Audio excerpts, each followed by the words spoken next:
So many of these products were sold, advertised, marketed, shipped around, transferred, delivered after it was known publicly that it's a machine gun. I believe that that's why nobody's been indicted yet, because it's all going to get wrapped up into one giant conspiracy charge. I'm hoping I'm wrong, because it will literally cripple the gun community, because everyone's involved. Like, I shouldn't say everyone. A large majority of the gun community is involved in some way, shape, or form.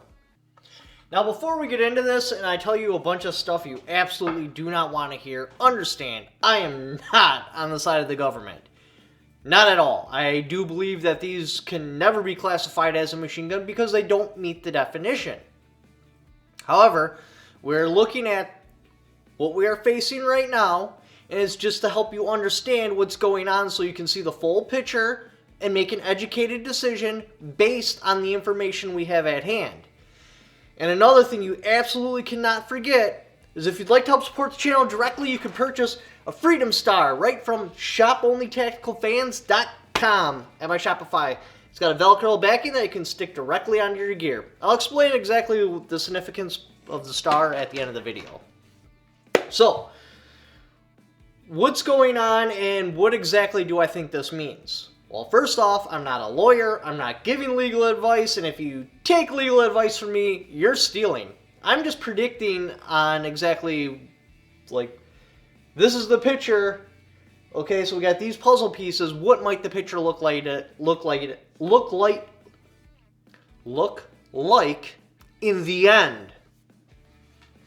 All right, so in New York, on January 19th, they filed a civil lawsuit against Rare Breed for $32 million. Now, they're basing this lawsuit, obviously, on some truth and a bunch of stuff that's out of context. So a couple of things that are out of context is combination of parts. If I were to be a federal agent and I were to classify the Rare Breed trigger as anything, pretending I believe it, it would be under a drop-in auto sear, which is a totally different definition. But they're going with combination of parts, and they're using dangerous and unusual, which is also another out-of-context statement. Dangerous and unusual came from a law called an affray, which has absolutely nothing to do with any particular type of firearm. It has to do with how a weapon, firearm or not, is brandished. Then they're switching the definition from single function of the trigger to single pull of the trigger. They took another pile of out-of-context stuff, pages of it. Like where a Supreme Court judge said single pull, or somewhere else it said single pull, and they're trying to say that when the NFA was wrote, single function and single pull meant the same exact thing, even though in the NFA itself it uses pull in different definitions. If Congress wanted it to be a single pull of the trigger, they would have wrote down single pull of the trigger. They didn't. They said single function of the trigger. One function, two functions. Because the Rare Breed has more than one function, when it fires, it is not a machine gun. However, it does fire with just a single rearward pull, and your finger does all the moving, the trigger just makes your finger move. And that's why they're trying to go with single pull, so they can get rid of single function, but that is incorrect. A good Second Amendment judge, a good constitutional judge, would look at that and be like, no, that's not what the NFA says. It's a single function of the trigger, not pull, because it has more than one function in between each round firing. That is not a machine gun. But so they're changing that definition and starting to use it interchangeably, and that's also how they had got the bump stock. Yes, the bump stock has multiple functions, but because you're just holding a rearward pressure, they labeled that as a machine gun. As the bump stock case moves up, that may get rid of the single pull. However, that's not going to make a difference for Rare Breed, and I'll explain why. So, the biggest problem Rare Breed had with me, why I always had a problem with them, was because of the bullshit and all of the lying. I would try to explain it to my viewers so they understood what was going on, so they could make an educated decision on exactly how they wanted to act, and I would just get lit up because they'd put out some sort of propaganda video and it would light me up. That's the only problem I've ever had with them the whole entire time. It's not about their product. It's about how they had addressed their viewers, or in their case, their customers, and they would just bold-faced lie to them constantly. Well, the line even went way farther than I had imagined. Now, we're assuming this is true. There's a chance that the ATF made this stuff up. I'm not going to deny that. But as they break down exactly how they came to these conclusions, I do not believe they made it up. Again, that's my opinion. They may have. This all may be just 100% BS, and I have personally seen them do that on more than one occasion. So, Rare Breed was purchased from a patent called the AR-1. The AR-1 was filed or sent into the ATF for approval in 2017, and it was denied and it was classified as a machine gun. Now you might be wondering, did Rare Breed not know about this or something like that? Well, the ATF did a damn good job proving that they did. So they had a bunch of shell companies. Two of these shell companies gave money directly to the owners of the patent of the AR-1, proving that they are in business with them. Now, again, this all may be made up, it all may be a lie, and we may find out about that, but assuming it's true, yeah, they knew the whole time that I was going to be classified as a machine gun. And while they were digging up these shell companies, they found the shell companies that shipped out the WOT, the Rare Breed trigger, all the owners of the companies, and the people they paid advertisements to. So yeah, all your addresses for the Rare Breed, WOT, all that, they know it. So please just stop with this customer list thing. They don't know it. They have your customer list right from stamps.com. They know all the packages where they were shipped. As a matter of fact, they had used one company, which is pretty funny actually. They called it the Red Beard. Yeah, Red Beard. I can't remember the name of it. It's right here. Hilarious, but that's the shell company they were using to ship out the WOT. And like I said, they're suing for $32 million. It's a civil suit. It's not a federal suit. And why, you may ask? Now, here's where I'm going to start. Put on your tinfoil hat. Here's where the theories come out. I believe what they're going to do now, because I still believe this is going to be one giant conspiracy case, is first they're going to cripple them. They took this case in New York because that is the most anti-gun judges that have... They don't even care about the Constitution. They just rule by their feelings and what politicians pay them to rule.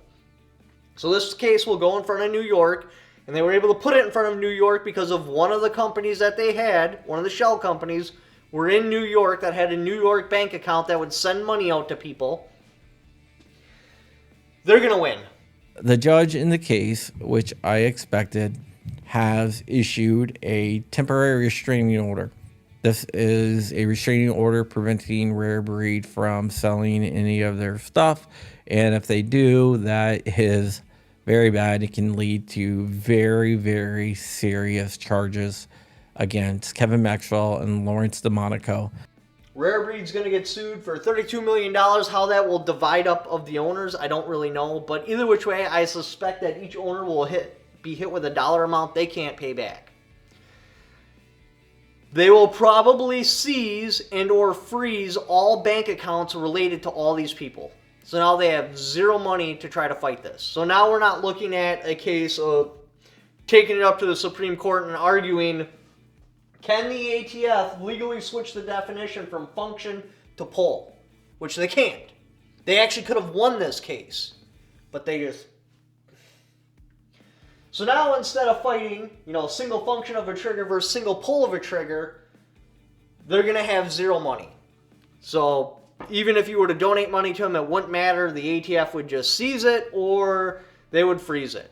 So what'll happen next is either they'll jump country, go to some non-expedition country with it, money they put in offshore bank accounts or something like that. I don't even know if that's real, if that can happen, or if that's just a movie thing. I don't know. But so they will either likely jump country, or they will stay in country and they'll have their house, their property, everything, and I mean everything, seized from them. So they'll have zero ability to fight. Then the indictments will start rolling down. Because they accessed all the shell companies, the indictments will probably go to anybody engaged in the business with the WOT, a Rare Breed trigger. All the owners will be wrapped into it, and it kind of seems like they're dabbling at paid advertisements, that they were also involved in this conspiracy. So we'll have to see how that goes down, but I no longer believe that this case is going to win. I believe that this lawsuit will be crippling enough, and because it's in New York, I feel very confident they're going to win this lawsuit and strip away their ability to fight. So I'm pretty sure, again, I'm inserting opinion that you probably don't want to hear, but I feel pretty confident at this point the Rare Breed and the WOT will forever be machine guns. And it sucks because this is a case they could have actually won. They could have taken this to court, and they could have proven that, yes, if Congress wanted it to be a single pull of a trigger, there's plenty of examples in the NFA where they use single pull of a trigger. They chose function for a particular reason, and they could have made that Rare Breed trigger and probably the bump stocks not machine guns. The bump stocks may do it on its own, but will anybody ever pick up the battle and fight for Rare Breed? Probably not. Maybe, but probably not. So we went from a case that was winnable to they're probably either going to jump ship or they're going to have to try to fight this with zero money from inside of a jail, which would be insane because you don't have well, you kind of have internet access. You don't have the resources while you're locked up to be able to fight something like this. So I believe this will happen. This will wipe them out, and then a period of time later, the indictments will start rolling. We'll probably know that day as, we'll probably call it like Judgment Day or something like that, because it'll be across multiple people. Just, here's an indictment, there's an indictment, there's an indictment, there's an indictment, there's an indictment, there's an indictment. And before we can get our heads wrapped around it, there'll be just a pile of people locked up in jail for stupidity on the owner of the company. Sorry I kind of went off on a rant there, but I've been complaining about this for a very long time. You can't just lie to your customers. You have to lay it out there. This is the risk. This is what we're doing. Would you like to participate or not?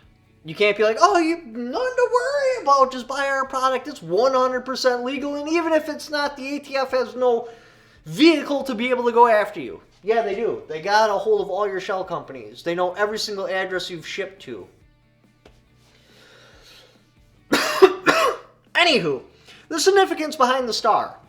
So when I was arrested, they took several things from me. My wedding ring, my chain, the clothes I was wearing, and a specific hat that had just a pile of sentimental meaning to me. Anyway, my girl had bought me the hat back, which I even did a standalone video on it. It's so sentimental. And for whatever reason, they shipped it without a logo. And I'm like, okay.